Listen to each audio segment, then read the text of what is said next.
beaucoup de vos interventions, dont la rencontre, je suis désolé, Denis, qui n'a pas eu plus de temps, mais c'est notre faute, on a dû expliquer au départ le temps dont il disposait. Je vais aller le plus vite possible, et surtout en essayant de rebondir un petit peu sur ce qui a été dit et qui est très riche, je trouve, extrêmement intéressant dans sa diversité. Avant cela, quand même, on voudrait rappeler ce que nous faisons ici, ce que nous essayons de faire ici. Alors, chez les socialistes, nous soutenons d'abord, comme l'a rappelé Julien, que nous sommes confrontés à de nouvelles technologies de l'esprit, et que ces technologies, pour nous, sont pharmacologiques, c'est-à-dire qu'elles engendrent, on dit souvent le pire et le meilleur, nous disons dans un langage un peu plus précis, la prolétarisation autant que la déprolétarisation. Et nous définissons la prolétarisation comme une perte de savoir. Ça, c'est le premier point, très très important. Et nous disons que le problème aujourd'hui n'est pas du tout de résister. Bien sûr qu'il faut résister. Mais ça, c'est pas difficile de résister, si je puis dire. Ce qui est important, et beaucoup plus important, c'est d'inventer, c'est de proposer des perspectives, parce qu'aujourd'hui, il y a une urgence absolue à apporter aux opinions publiques internationales de nouvelles perspectives. Et c'est pour ça que nous existons ici. Alors, nous pensons que la question de l'enseignement, et plus généralement de l'éducation, car ce n'est pas que l'enseignement de l'éducation, sera au cœur du changement social et civilisationnel qui est requis par la crise calamiteuse, énorme dans laquelle est la planète aujourd'hui, et que par conséquent, la question de l'éducation n'est pas une question parmi d'autres dans les fonctions de la société industrielle ou de la société politique. D'ailleurs, il faudrait... Est-ce qu'on a vraiment encore évalué la conséquence du passage de la société politique à la société industrielle en matière d'éducation? J'en suis pas tout à fait sûr. Pas tout à fait sûr. Ni d'ailleurs du passage du modèle industriel productiviste du 19e siècle au passage du modèle industriel fordiste et consumériste du 20e siècle. Je ne crois pas du tout qu'on ait fait ces travaux-là véritablement. Il doit en exister plein que je ne connais pas, mais en tout cas dans les grands textes connus, je ne suis pas sûr que ça existe. Quoi qu'il en soit, je voudrais dire juste un mot extrêmement rapidement. On y reviendra plus tard, du rapport Fourgous qui est paru il y a un an, un petit peu, à peu près, qui est un peu plus sophistiqué que le discours de M. Châtel, pas très difficile, ce discours Fourgous, bon, comme le disait Julien tout à l'heure, est un petit peu plus que technophile, quoi, enfin, complètement dans une espèce de délire, mais en même temps, il y a des choses intéressantes et c'est quelque chose d'assez sérieux comme travail, malgré tout ce qu'on peut lui reprocher, et en particulier tout ce que Christian Laval qui s'y applique sur presque tout. Mais ce qui me frappe parmi beaucoup d'autres choses dans ce rapport, et je pense que c'est une question qui n'est pas vraie que dans le discours néolibéral sur l'éducation aujourd'hui et son instrumentalisation au service de la prolétarisation, parce que c'est ça l'enjeu, c'est de faire de l'école une machine de prolétarisation, c'est-à-dire de privation de savoir, non pas du tout d'acquisition de savoir, pour acquérir des compétences sur lesquelles il ne faut surtout pas avoir de savoir. C'est ça le vrai problème. Et à ce propos, bon, ce qu'on trouve dans ce rapport comme un manque énorme, à mon avis, et que, outre le fait qu'il ne parle jamais des processus toxiques de cette technologie, par exemple, il n'en dit jamais un mot, c'est un monde assez stupéfiant, parce que tout le monde fait ça. L'hôpital est obsédé maintenant, en tout cas l'hôpital de psychopathologie est obsédé par des problèmes, et un rapport officiel d'un député missionné par le Premier ministre n'en dit pas un mot, ce qui est quand même incroyable. Mais on pourrait se demander quel est le rapport entre ça et le Mediator, et la politique du Mediator. Vous voyez ce que je veux dire, hein? Quoi qu'il en soit, on pourrait demander des comptes un jour aux élus qui pratiquent une politique du Mediator dans le domaine de l'éducation, qui ne fait pas mourir les gens par intoxication, destruction de leur système cardiaque, mais par destruction de leur esprit, et donc qui les aliène. Quoi qu'il en soit, dans ce rapport, mais dans les contre-rapports, si je veux dire, les rapports qui se tiennent contre, qu'on vient lui opposer, non plus, on ne trouve jamais la question du rôle des supports de savoir dans la construction des savoirs. Or, c'est par là qu'il faut commencer. Si on veut comprendre comment se posait le problème de la place des technologies numériques qui ne sont pas simplement l'informatique d'ailleurs, parce que un appareil photo numérique, c'est pas informatique. C'est compatible avec un ordinateur, mais ce n'est pas informatique. Le numérique, c'est infiniment plus vaste que l'informatique. C'est plus du tout sujet l'informatique. Les gens ne parlent plus de l'informatique dans le champ industriel. Hein. Ça n'existe plus, c'est un mot qui a disparu. Tout comme technologie de l'information, technologie de la communication, c'est des mots du XXe siècle, ça désigne des industries du XXe siècle. On est dans autre chose. Nous avons ici les technologies cognitives et les technologies culturelles. Ces technologies-là, elles sont des développements récents et des façons d'automatiser l'écriture. D'ailleurs, ce sont des machines d'écriture automatique, hein, en grande partie, pas au sens des surréalistes, mais dans un sens très précis, mais technique, d'automatisation au sens où Marx parle d'automatisation. Voilà. Et toutes les questions que posent ces techniques ont été posées, sont à l'origine de la philosophie. Il n'y a pas de doute que les questions platoniciennes face à la sophistique concernent déjà le rôle des supports et de l'automatone, qui constitue toujours un support technique. Un hypomnématone est toujours un automatone. C'est ce que dit Socrate, contre l'usage que les sophistes font de ces techniques qui ne sont pas numériques à l'époque, alphabétiques et rhétoriques. Voilà. La rhétorique est quand même une espèce de substitut d'image, si j'ose dire. Et évidemment, bon, nous défendons beaucoup ce point de vue ici à Arsène Strellis, qui peut faire vraiment discussion et contestation. Hein. Nous sommes absolument ouverts à cette contestation d'ailleurs, hein. toujours preneurs même de cette contestation, parce qu'elle est riche, elle est intéressante quand elle est instruite et fondée. Mais nous soutenons que le savoir dans son ensemble, si on accepte de dire en tout cas que le platonisme joue un rôle fondateur du savoir dans son ensemble, même s'il y a après des contre-platonismes à l'intérieur de cette histoire, eh bien il repose sur une dénégation de technicité du savoir.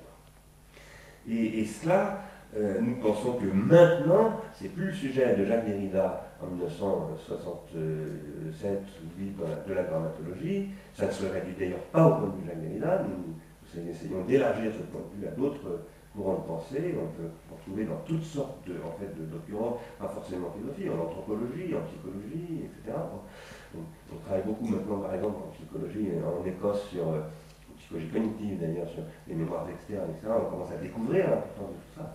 Donc, en ergonomie, c'est très très important, l'ergonomie a depuis très longtemps soulevé ce problème, et en France notamment, mais pas simplement en France, avec, comment s'appelle-t-il, le soviétique Vygotsky, qui a posé ce problème au cœur même de la pensée du langage dans son rapport à la technique. Bon, il y a un énorme corpus en réalité, sans parler de Leroy-Gourand qui est la source d'inspiration de Derrida.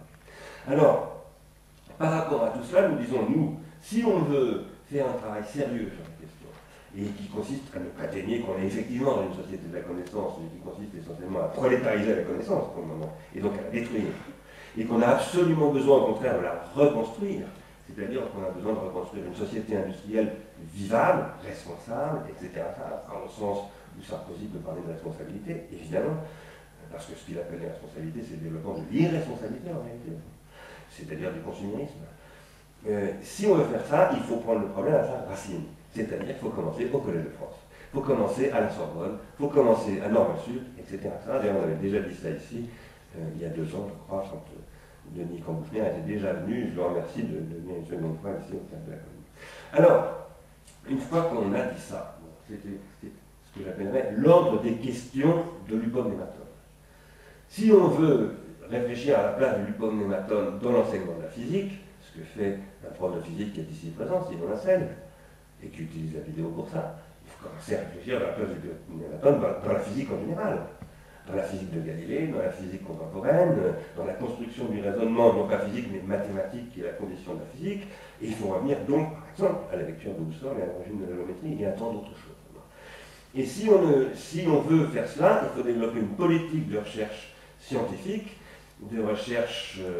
scientifique au sens des sciences humaines aussi bien que des sciences tout court, enfin de ce qu'on appelle bêtement les sciences dures, qui sont en fait les sciences de la nature, et il faut avoir une politique d'engager très fortement, dire à partir de maintenant, on va consacrer 20% des budgets de recherche quantitative à des thèses sur ces sujets-là. Il faut se mettre à faire travailler toute l'histoire de la physique, de la géographie, de l'histoire humaine, de la philosophie, de la psychologie, etc., sur ces questions et passer par évidemment l'archéologie, l'anthropologie, parce que ce sont les sciences qui ont commencé à travailler là-dessus d'une manière positive et pas simplement spéculative. Etc. etc. J'y reviendrai, je vais aller très vite, donc je vais un peu à toute vitesse, pardonnez-moi, mais s'il y a des choses à dire plus tard, on le fera peut-être dans la discussion ou à une autre fois. Quoi qu'il en soit, pour revenir à ce que disait maintenant Christian Laval, cette soumission à leur norme d'employabilité qui est la question fondamentale, évidemment. C'est quelle employabilité? C'est une employabilité qui produit de l'emploi, c'est-à-dire ce que j'appelle moi du non-travail. L'emploi, c'est le non-travail. C'est-à-dire qu'en détruisant le rapport au savoir, on détruit aussi le rapport au travail. Et on crée d'ailleurs une énorme frustration qui fait qu'ensuite on va surfer sur la valeur travail. Parce que c'est comme ça que ça travaille, si je puis dire. C'est comme ça que ça fonctionne, ce discours dont parlait très bien tout à l'heure Philippe Merrier aussi. Et comment on emploie des mots pour masquer qu'on pratique les politiques contraires aux mots qu'on emploie. Hein. C'est la rhétorique actuelle. Absolument déchaînée d'ailleurs cette rhétorique. Cette employabilité, c'est une direction du travail, et cette forme de soi dont parlait Christian Laval, c'est une prolétarisation. C'est exactement comme ça que Marx et Engels l'écrivaient. La force de travail, c'est la vente de soi. Et la force de travail, c'est ce qui nous reste quand on n'a plus de savoir. Aujourd'hui, ce n'est plus de la force de travail musculaire, c'est de la force de travail nerveux. C'est encore beaucoup plus dangereux parce qu'on devient fou. Et ça produit le stress, la dépression de soi, enfin, tous ces machins dont tout le monde parle en ce moment, et qui affectent les élèves dès le début de leur existence maintenant. C'est-à-dire qu'on leur fait intérioriser ça avant même d'être devenus adultes. Autrement dit, on les rend mélancoliques avant l'âge, parce qu'en principe, on n'est pas mélancolique quand on est jeune. Hein. La mélancolie, c'est une maladie d'adulte, c'est pas une maladie de jeune. Donc il y a quelque chose d'une gravité psychique et mentale extrême, extrême. Et il serait temps quand même de se mobiliser sérieusement à ce niveau de gravité. Sachant d'ailleurs que je tiens à vous dire qu'on fera le 11 décembre, non pas ici, mais dans un centre de recherche américain de Paris, une réunion avec l'ANITEA sur la toxicologie et la dictologie dans ces domaines, et que ce qu'on fait aujourd'hui ici prépare un colloque où on a l'intention de poser le problème dans les termes de toxicité, addiction, etc., en impliquant le monde de la psychiatrie, de la dictologie, mais aussi les spécialistes de l'économie, de l'audiovisuel, du jeu vidéo, etc., parce qu'il faut intégrer toutes ces dimensions si on veut aborder les choses.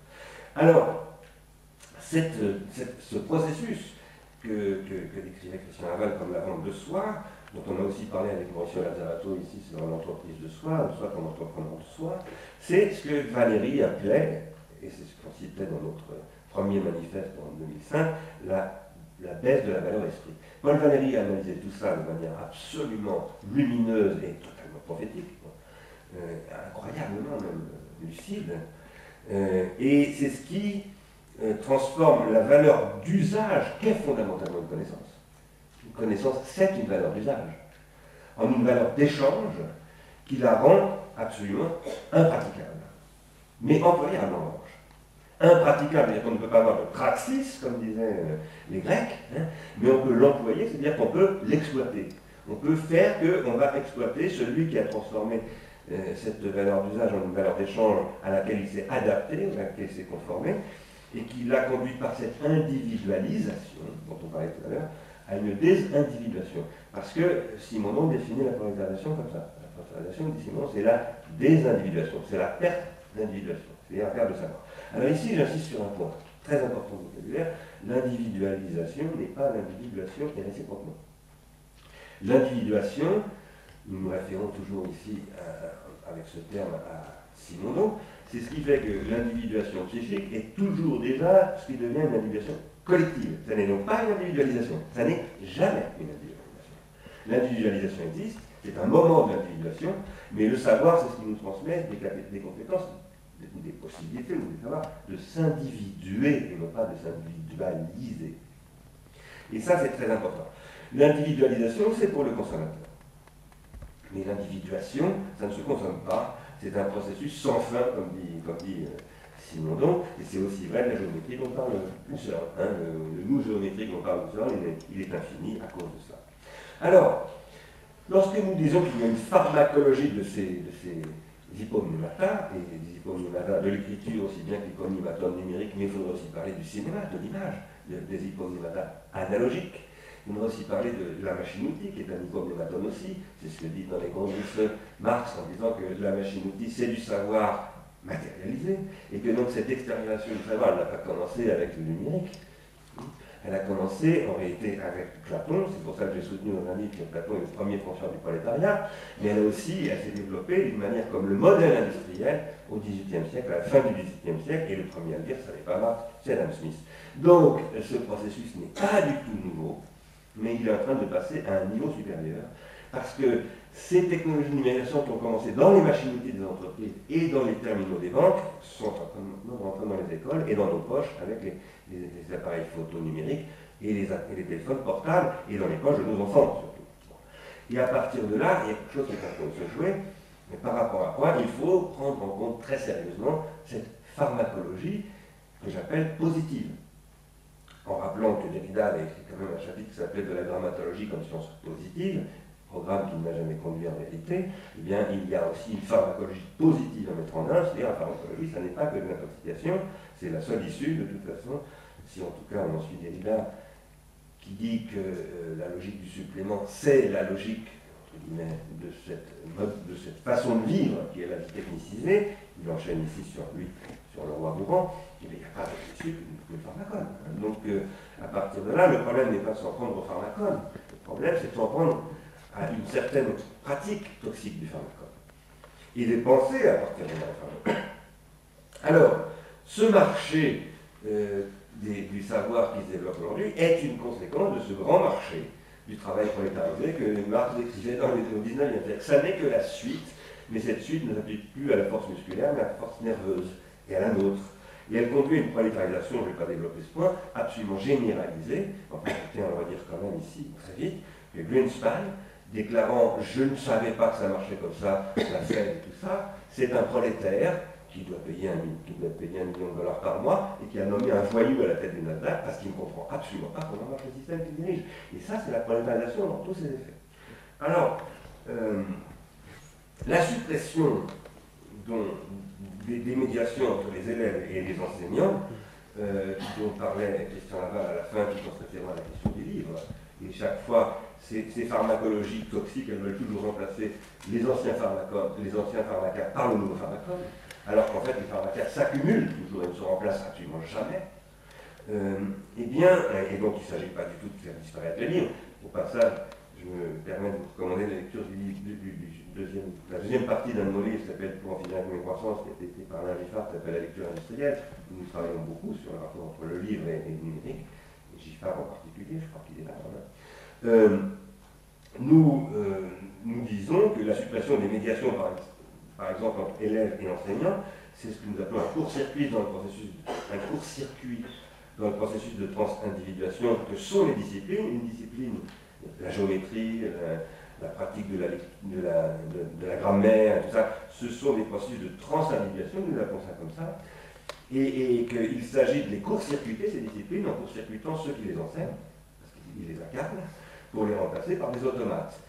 Ce sont des processus de prolétarisation du même type que ce qui s'est passé, je me réfère ici tout à coup, bizarrement peut-être pour vous, à Paul Virilio, dans son formidable bouquin qui s'appelle Vitesse et politique, où il explique qu'en 1972, Nixon et Brejnev ont dû négocier des accords parce que le pharmacone, ce que Derrida appelle le pharmacone absolu du feu nucléaire, c'est-à-dire l'automatisation de l'expédition des ogives nucléaires, faisait qu'à un moment donné, c'était plus possible, la décision politique échappait nécessairement aux êtres humains, et elle passait directement dans le système qui fonctionne à la vitesse de la lumière. Et qu'à partir de là, il allait falloir trouver un ralentissement et des accords de ce qu'on appelle de dénucléarisation.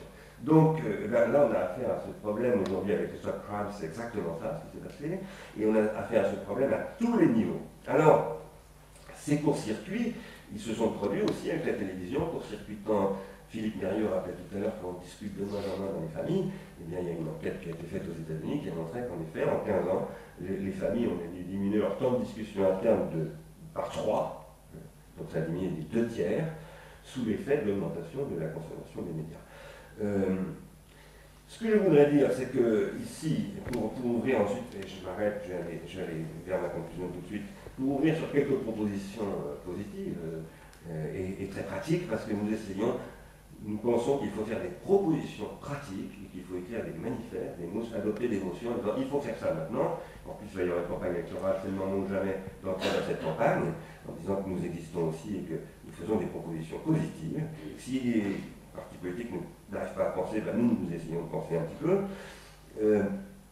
Il y a eu ce que j'ai appelé dans un livre un tournant machine de la sensibilité qui s'est produit au début du XXe siècle, qui a fait par exemple que Bartók explique que maintenant on peut écouter de la musique sans savoir la partiture. Parce que le phonographe a permis à des gens qui ne savent plus jouer de musique, qui ne savent plus la lire, de l'écouter quand même. Et Bartók, il dit en fait, il ne peut pas l'entendre. Ma musique, si on ne sait pas lire la musique, dit Bartók, c'est très très difficile de l'entendre. J'ai beaucoup développé de théories là-dessus, pour essayer de montrer qu'au début du XXe siècle, toutes sortes d'appareils et de machines sont apparus qui permettaient d'accéder à des choses qu'on ne sait pas faire. Par exemple, on peut regarder un film ou une émission de télé sans avoir jamais fait une émission de télé ou un film. On peut très difficilement lire un roman sans savoir écrire. Je sais que Furet et Ozouf ont montré qu'il y a une époque où on apprenait à lire sans apprendre à écrire, c'était une politique de l'Église. Bon. Enfin, quand même, c'était pas si simple que ça. Et dans tous les cas, on a quand même posé en règle générale, Marou par exemple, que l'apprentissage de l'écriture suppose l'apprentissage de l'écriture. La possibilité de prolétariser l'esprit arrive avec des machines industrielles qui permettent de court-circuiter l'apprentissage de la réception des images, de la production des images, tout en devenant capable d'en recevoir. Ce tournant machine de la sensibilité, il s'est étendu récemment dans les calculettes, dans les correcteurs orthographiques, etc. Donc on peut savoir lire un message sans savoir écrire de manière orthographiquement correcte, puisque c'est la machine qui prend en charge la correction orthographique. Ça, c'est une mutation dans l'hypomnématone qui est inconcevable à l'époque de l'écriture. L'écriture doit être intériorisée, elle ne peut pas être totalement extériorisée. Et ça doit être pensé. Aujourd'hui se produit un deuxième tournant machine de la sensibilité qui fait quelque chose, à mon avis, tout à fait inverse. Aujourd'hui, nos élèves, nos étudiants, nos enfants acquièrent des savoirs. Ils les acquièrent d'une manière sauvage, ils les acquièrent sans même que nous puissions les encadrer, parce que nous n'avons pas nous-mêmes ces savoirs la plupart du temps, mais ce sont de véritables savoirs. Et ces savoirs, eh bien, ils leur permettent de faire des films, de faire du montage, d'utiliser des fonctions qui, il y a encore 15 ans, à l'époque j'étais directeur de l'INA, je peux vous dire que ces fonctions-là nécessitaient des équipements de millions de francs, et qu'aujourd'hui, on les trouve quasiment, comme on disait quand j'étais petit, dans un paquet de bonus, c'est-à-dire gratis comme un gadget. Et d'ailleurs, j'ai acheté à mon fils qui a 4 ans sa première caméra pour son anniversaire le mois dernier. Et il l'utilise, il s'en sert, et il va bientôt passer au logiciel de montage. Et là, il y a quelque chose, c'est sûr, et là, il y a quelque chose d'extrêmement important qui se joue et qui est une chance formidable. Mais qui, évidemment, si on l'abandonne à Skyrock, à Facebook, etc., est une catastrophe, une formidable catastrophe, si je puis dire. Alors, il y a de la possibilité d'action dans tous sens. J'aurais eu beaucoup à dire, mais je n'ai pas le temps, sur ce que disait Philippe Mérieux et Denis Cambouchner, sur ce que disait Philippe Mérieux sur l'horizontalité et la verticalité. Nous appelons ça, nous traitons aussi sous l'angle bottom-up, top-down, comme on dit. Sur les images et le symbolique, j'aurais voulu parler de tout ça, je ne vais pas le faire. Sur la question de l'attention dont parlait Denis Cambouchner, ce que je voudrais juste dire, c'est, pour conclure, vraiment m'arrêter là, dans les 2 minutes qui viennent, ce que je crois être des choses impératives, des plateformes avec lesquelles il faut maintenant négocier avec les futurs candidats aux élections présidentielles. Parce que c'est pour ça que nous sommes là, pour que ce soit bien clair. Premièrement, il est indispensable d'engager des politiques très actives et très résolues de théorisation et de pratique des hypomnématas et de l'hypomnématone en général, des nouvelles formes d'hypomnématone numérique ou analogique et de l'hypomnématone en général, au niveau universitaire et au niveau épistémologique, et de lancer des programmes de recherche très vigoureux, très virulents au niveau national et européen là-dessus, et de faire du lobbying au niveau de l'Union européenne. Il faut aller voir M. Barroso, qui n'est pas un crétin, et lui dire, M. Barroso, vous avez voulu faire ça, vous êtes certainement de bonne foi, mais si vous voulez vraiment le faire bien, c'est comme ça qu'il faut faire. Et il faut lancer des grands programmes de recherche, avec des aspects de transfert industriel, bien entendu. Si nous ne voulons pas que les industriels fassent n'importe quoi, il faut leur proposer des possibilités de faire quelque chose d'intéressant. Et les industriels ne sont pas nécessairement mal intentionnés, ils ne sont pas tous pilotés par l'actionnariat. Il y a aussi des gens qui sont passionnés par ce qu'ils font et qui ont envie de faire les choses bien. Deuxièmement, et en plus le capitalisme, comme Max Weber le disait, a besoin de produire de la motivation et de l'adhésion, et il va bien falloir que, à un moment donné, un nouveau capitalisme producteur de cela pointe au bout de son nez, à moins que l'on sorte du capitalisme, ce dont je doute pour l'immédiat. Deuxièmement, il faut une politique éditoriale absolument nouvelle. C'est absolument crucial. Et alors là, le rapport Forbou, c'est extrêmement intéressant. Pas un mot dans ce rapport sur le rôle qu'a joué l'inspection générale créée par Jules Ferry au moment où on a lancé la grande édition scolaire au XIXe siècle. Les éditeurs scolaires ont vécu de très grands marchés publics, demandez à Nathan ce qu'il en pense, ou à Hachette, mais sous des contraintes très précises, et qui étaient soumises à l'époque à l'école pratique des hautes études. Ce n'était pas encore l'école des hautes études en sciences sociales, c'était pas encore le collège de France existait depuis longtemps, mais c'était l'école pratique des hautes études qui jouait ce rôle-là, puis ensuite des chercheurs du CNRS, etc. Et il y avait une logique dans tout cela, organique et systémique, qui a été totalement liquidée, et que court-circuite cette politique industrielle qu'on nous propose. Il faut proposer une autre politique industrielle, non pas une politique anti-industrielle, mais une autre politique industrielle. Et ça suppose une politique de recherche, ensuite, en matière de recherche technologique. C'est-à-dire qu'il y a la recherche technologique. Moi, je la connais bien, j'ai dirigé plusieurs instituts de recherche, j'en dirige toujours un d'ailleurs, et je suis toujours consterné de rappeler qu'avec Alain Giffard et quelques autres, on a bien réfléchi il y a plus de 20 ans sur les moteurs de recherche, sur toutes ces choses-là. Puis à Alina, avec Geneviève qui est ici présente, nous avons travaillé sur ces questions il y a 15 ans, et que jamais les pouvoirs publics ne l'ont écouté. Et il y a des possibilités, il y a des compétences en France extrêmement importantes chez les ingénieurs et chez les scientifiques, et ça suppose de mener une nouvelle politique industrielle. Bon, j'aurais voulu dire beaucoup d'autres choses, mais on n'en a plus le temps. Je veux juste, avant d'oublier, vous signaler que la prochaine réunion, on n'a pas fini, on a encore un peu de temps et pour la discussion, mais la prochaine réunion aura lieu le 15 janvier. Elle se tiendra avec Frédéric Worms sur la question du care, du soin, ça s'appelle soins et relations, aussi sur les technologies relationnelles, et qu'elle elle remplacera la séance que nous avions dû annuler avec des causes de grève au mois d'octobre. Et je m'arrête là, tu veux ajouter quelque chose? Non, je crois qu'il faut. Et on vous donne la parole.